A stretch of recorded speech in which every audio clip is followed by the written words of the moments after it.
She said it quietly, not as a question, almost as a dare. Don't pretend you don't want me here. The words hung in the air between us like heat. I didn't answer right away. The clock on the kitchen wall ticked too loudly. The coffee pot clicked as it cooled. Her reflection glimmered faintly in the window, soft hair falling loose, lips parted like she was trying not to breathe too much. She looked both sure of herself and completely uncertain, and somehow that contradiction hit harder than anything she could have said. She'd come by to drop something off, that's what she'd told herself. That's what I'd told myself too. But her coat was still draped over the back of my chair, her bag still zipped, untouched. She wasn't leaving and I wasn't asking her to. Her name was Elena. 45, maybe 46. The kind of woman who carried time with her instead of hiding it. You noticed it in the way she moved, deliberate, no wasted gestures, like she'd already lived through the noise and now only kept what mattered. She leaned against the counter, watching me. I'd spent months pretending that her nearness didn't rattle something in me, the low warmth in my chest every time she laughed, the way her eyes searched me like she was remembering something I hadn't said yet. Now she was here, close enough that I could smell the faint trace of citrus from her perfume, something clean, grown, not sweet. You're quiet, she said, a little smile playing on her lips. I shrugged. You caught me off guard. Her brow lifted. By what? I almost said by, but that felt too easy, too young. Instead I said, by how you say things like that and make it sound normal. She laughed softly, the kind of laugh that didn't reach her eyes right away. Maybe it's not normal, she said, but it's honest. I looked at her hands. Long fingers, nails painted a muted shade of red. They rested on the counter like she was keeping them still on purpose. She was nervous too, that tiny, careful stillness gave her away. When I finally stepped closer, she didn't move back. The air between us changed, heavier, slower. My voice felt caught somewhere between my chest and my throat. Elena, I said, almost a whisper. I stopped pretending a long time ago. Something flickered in her eyes then, relief, maybe. Or regret. It's hard to tell when both live in the same glance. Her breath hitched just slightly. You shouldn't say that, she murmured. Why not? Because once you say it, you can't take it back. The silence stretched. I could hear the rain start against the window, slow drops at first, then steadier, like the world outside decided to listen in. She reached out, almost thoughtlessly, brushed a piece of lint off my sleeve that wasn't really there. Her fingers lingered longer than they should have. That tiny, pointless gesture, it was everything. The kitchen light caught the edge of her wristwatch, reflected briefly across her skin. I could see the faint pulse at her throat. She swallowed, and for a second, I thought she'd step closer. Then, a knock. One sharp, sudden sound at the door. We both froze. Her eyes darted toward it, then back to me. You expecting someone? I shook my head. The knock came again, softer this time, almost patient. Elena's hand dropped from my arm. She looked down, gathering herself like someone pulling a mask back on. I should go, she whispered. But she didn't move. The third knock came, quiet but final. And still, neither of us reached for the door. The rain didn't stop that night. It softened into a whisper, a kind of rhythm that made everything else sound closer. Her breathing, the rustle of her sleeve, the small sigh she didn't mean to let out. We didn't answer the door. Whoever it was, they left after a few minutes. But the silence that followed was heavier than before, like the world had paused just for us. She finally exhaled, shoulders dropping a little. You shouldn't look at me like that, she said. I tried to smile. Like what? Like you're waiting for something to happen. Maybe she was right.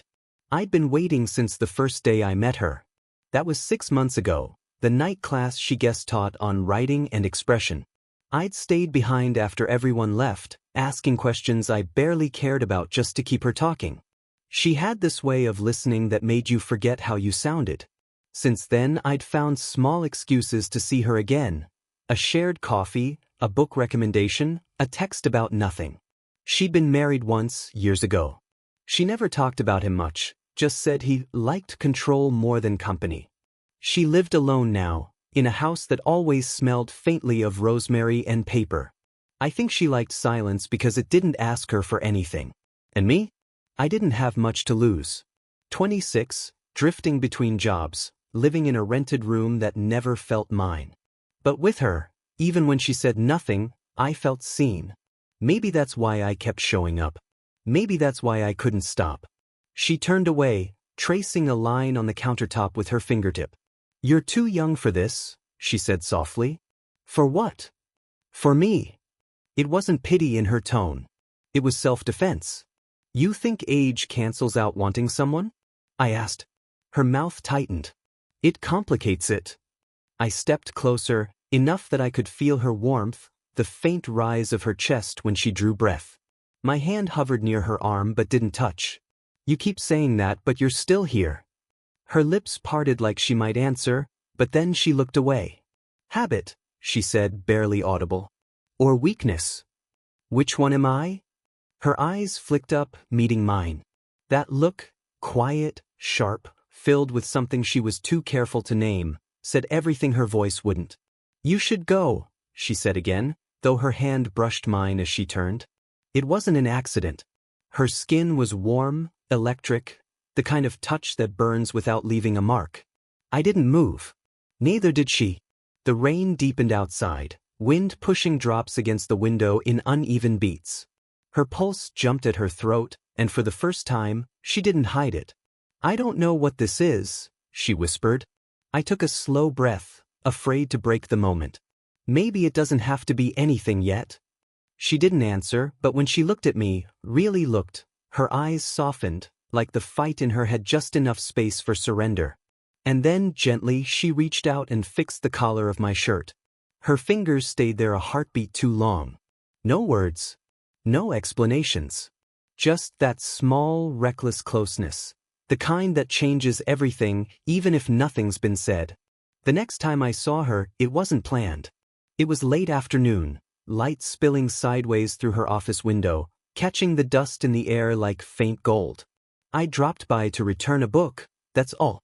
But she wasn't expecting me, and something in her face when she looked up, that half-second flicker of surprise before the smile, told me she hadn't quite decided if she was glad to see me or not. "You could have texted," she said, closing her laptop slowly. I didn't think it was the kind of thing that needed a warning. Her mouth curved, but her eyes stayed cautious. "Everything with you seems to need a warning lately." I set the book down on her desk. "Maybe you're the one who does." Her breath caught just slightly. Then she turned away, fussing with papers that didn't need straightening. "Don't," she murmured. "Not here." But I'd already seen it, the way her fingers trembled, the way her voice softened when she said my name. "Elena." She froze.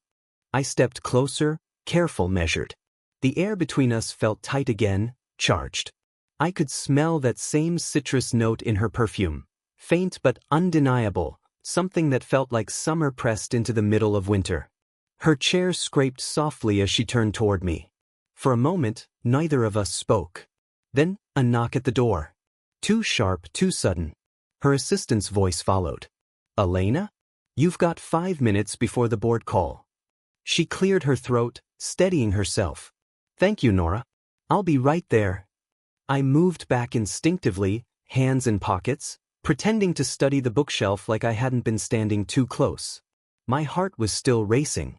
Hers probably was too. When the door clicked shut again, she exhaled. "You see why this is impossible?" I didn't answer right away. The light had shifted again, brushing her face, softening the lines around her eyes. She looked tired but not defeated. "Impossible doesn't mean wrong," I said quietly. She looked at me then, really looked, and for the first time, I thought she might actually step forward. Her hand lifted slightly, like she meant to touch my face, then stopped midway. "You don't understand what people would say," she whispered. "I've worked too hard to become someone they take seriously. I'm not trying to ruin that." "Then don't," she stopped. "Don't make it harder." The way she said it made it sound like she'd already lost the fight. I reached for the book again, meaning to leave, but her hand brushed mine as she took it too. Neither of us let go. The contact was nothing, a second, maybe two, but it said everything we were too afraid to admit. Her thumb moved slightly, tracing the edge of my knuckle before she realized what she was doing and pulled back fast, eyes darting to the door as if someone might have seen. "You should go," she said again, voice barely above a breath. "I know." But neither of us moved. Outside, footsteps echoed down the hall. The sound faded, leaving only that small, suspended space between us, breath, warmth, heartbeat. If I'd leaned in another inch, if she hadn't turned her face at the last moment, it would have happened. Instead, her forehead brushed mine for half a second, soft and trembling, like an unfinished thought. Then she whispered, "Please don't make me choose." And just like that, she stepped away, but her scent, her warmth, the ghost of that almost touch, it all stayed. Too close to forget. Too close to undo. It happened 3 nights later. She hadn't answered my messages all week, and I told myself I wouldn't go. But when I saw her lights still on past midnight, that soft amber glow through her curtains, I was at her doorstep before I'd even decided why. When she opened the door, she looked startled at first. Then tired. Then something else. Relief. Maybe, though she tried to hide it. "You shouldn't be here," she said. "I know." The silence stretched. Rain again, softer this time, but steady. The same rain that always seemed to follow us. She stepped aside without another word. Her house smelled like rosemary and faint smoke from the fireplace. A blanket was thrown carelessly over the couch, a half-empty glass of wine on the table. She was barefoot, hair loose, wearing something simple, an old button-down shirt and a soft gray sweater. Somehow that made it worse. Or better. I couldn't tell. She crossed her arms, leaning against the wall, trying to sound calm. "You can't keep doing this." "Doing what?" "Showing up like you're trying to save me." "I'm not trying to save you," I said quietly. "I'm just not very good at staying away." She looked at me then, really looked, eyes darker than usual, guarded but trembling underneath. "You think this is easy for me?" "No," I said. "I think it's real." Something in her cracked at that. She shook her head, laughed once, but it wasn't humor. "Real doesn't mean right." "Maybe not," I said, stepping closer. "But it's still real." Her back hit the wall. She didn't move away. I could feel her breath now, quick, uneven, brushing my chin. My hand lifted before I could stop it, brushing a strand of hair from her face. Her skin was warm beneath my fingertips, and when she closed her eyes, it was like she was giving up something she'd been holding too tightly for too long. "Elena." "Don't," she whispered. "Why?" "Because I'll stop pretending to." Her voice broke on that last word. I could feel it, the weight of everything unsaid pressing between us. "Then stop," I said. Her eyes opened again, wet at the edges, shining in the low light. "You don't understand what I'd be giving up." "Then tell me," I said, leaning closer. "Tell me what's worse, wanting this, or pretending it doesn't exist?" She drew a breath, shaky. My fingers were still against her cheek, and her hand came up slowly, resting over mine, not to push it away, just to hold it there. "I wish you were older," she whispered. "Or that I was braver." "You don't need to be either," I said, voice low. She smiled faintly, small, sad, and beautiful. "You say that like it's simple." "Right now it is." The room had gone completely still. Even the rain seemed to quiet outside. Her forehead brushed mine, not by accident this time. My pulse roared in my ears. Her lips parted slightly, breath trembling against my mouth. And just as the space between us disappeared, a phone buzzed on the counter. Her husband's name lit the screen. She froze. I did too. Her hand slipped from mine. The light from the phone blinked again, relentless, breaking the spell we'd both stepped into. When she finally looked up, her voice was barely a whisper. "This can't happen." But her eyes said it already had. She didn't answer the call. Just stood there, staring at the screen until it stopped buzzing and the room went silent again. Then she set the phone down, face up, as if keeping it visible would somehow make it less dangerous. "Elena," I said quietly. She didn't look at me. "He doesn't call this late unless something's wrong. You could call him back." "I will." She ran a hand through her hair, pacing once, Twice. Just not yet. The clock ticked. Rain tapped the window in small, uneven bursts. I should have left. I didn't. When she finally turned to face me, her voice had lost its edge. You think you know me, she said. But you don't. I stepped closer. Then tell me. Her eyes flicked to mine, a mix of challenge and exhaustion. He's not my husband anymore. The words landed heavy. She waited for me to react, then added, we separated 2 years ago. I just never told anyone. Not at work, not friends, not you. Why? Because once people know, they start treating you differently. Like you're broken or available. Sometimes both. She looked down at her hands, steady, but too still. It's easier to let them think I'm still married. It keeps the world at a distance. My breath caught. The truth didn't make her seem freer. It made her look lonelier. So when he called, I began. She nodded slowly. He still calls sometimes. To remind me what I lost. Or maybe to see if I still care. I didn't know what to say. The air between us felt fragile again, threaded with something rawer than before. You think I'm reckless, she said softly. That I'm just playing with danger. No, I said. I think you're scared. Her mouth tightened, not denial, not agreement. Just the weight of hearing it said aloud. I don't want you to be another thing I regret, she whispered. You won't, I said. But she shook her head, almost smiling through the tremor in her voice. You don't get to promise that. You're too young to understand what regret really costs. I stepped closer, close enough that I could feel her body heat through the thin fabric of her sweater. Then teach me. Her eyes fluttered shut for half a second, the faintest sound escaping her throat, not quite a sigh, not quite a sob. When she opened them again, something had shifted.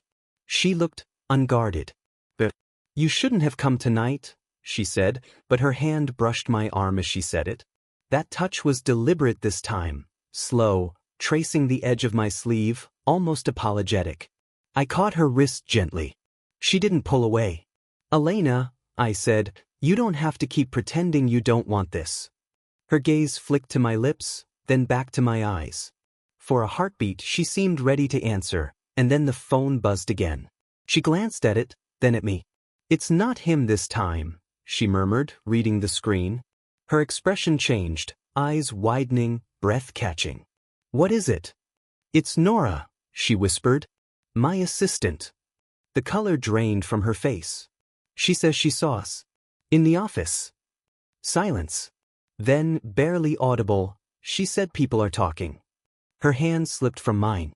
The warmth between us turned sharp, electric. Attraction and fear tangled so tightly they felt the same. She looked at me, eyes glassy, voice trembling. We can't hide anymore. And even as she said it, even as she backed away, she didn't break eye contact. Because she knew, and I knew too, hiding was never really what either of us wanted. It was past 1 a.m. when she called. Just my name. Nothing else. By the time I reached her house, the rain had stopped, leaving the streets slick and shining beneath the streetlights. Her door was already half open, like she'd been standing there, waiting. Inside, the air was still, no music, no voices, just the low hum of the refrigerator and the faint scent of wine and rain-soaked air drifting in from the open window. She was sitting on the couch, wrapped in a light throw, barefoot again. Her hair was slightly damp, curling around her face. She looked up at me and said, Nora talked to him. I stopped. Your ex? She nodded slowly. He called tonight. Asked if I was seeing someone. What did you say? Her eyes met mine. I didn't lie. That silence, that small, heavy silence, said everything the words hadn't. I took a step closer. Then another. He's angry, she said. He said he's coming by tomorrow to talk. I could hear the tremor in her voice, the one she tried to bury beneath calm. Elena. I don't care what he thinks, she interrupted. Not anymore. I just don't know what this makes me. I knelt in front of her. It makes you honest. Her eyes softened. Honesty isn't always kind. Neither is pretending. She let out a slow breath, her hand brushing my sleeve. That single movement sent a shiver through me, not desire exactly, but something deeper, something that hurt in its wanting.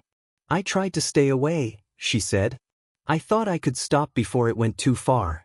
It already did, I whispered. Her fingers found mine, hesitated, then wove between them. The air thickened, the kind of silence that bends before it breaks. You'll hate me for this one day, she murmured. No, I said. I'll remember it. Her eyes glistened. Even if it ends badly? Especially then. She smiled faintly, that quiet, defeated smile she wore when words failed. Then she leaned forward, slow, uncertain, her forehead resting against mine. I could feel her breath, warm and uneven. My heart stuttered. Her hand moved to the back of my neck, fingers trembling. If I kiss you, she whispered, there's no going back. Then don't stop halfway, I said. The pause that followed wasn't hesitation, it was surrender. The kind that comes after fighting too long. And just before it happened, before everything we'd held back finally broke open, she pulled back slightly, eyes searching mine. Promise me something, she said. What? When you think of this, don't make it smaller than it was. Don't turn it into a mistake. I won't. She nodded once, like that was enough. Then, with a quiet, shaking breath, she pressed her lips to mine, brief, trembling, real. It wasn't perfect. It wasn't meant to be. When she pulled away, her eyes were wet, but calm. Now you know, she said softly. And for the first time, I did, not just what I wanted, but what it would cost. Neither of us moved to speak again. We didn't need to. The truth had already chosen for us. Morning came quietly. No thunder, no confrontation, just gray light through thin curtains, soft and steady. She was in the kitchen when I woke, barefoot again, stirring sugar into her coffee. Her hair was pulled back loosely, and she looked smaller somehow, lighter, maybe, as if the weight she'd carried had finally shifted. I stood by the doorway for a second, just watching. She must have heard me because she said, without turning around, "You stayed." I didn't want to leave. She smiled faintly into her cup. You're not very good at pretending, are you? Not when it comes to you. She turned then, leaning against the counter, her gaze softer than it had ever been. There were no games left between us, no unspoken rules, no more hiding behind what-ifs. Just the quiet recognition of something that had already happened. I thought I'd regret it, she said finally. But I don't. You won't, I told her. Not this. She tilted her head, studying me like she was seeing something new. You make it sound so simple. Maybe it is, I said, stepping closer. Maybe we just stop fighting what's already true. Her breath caught when I reached for her hand. This time, she didn't pull away.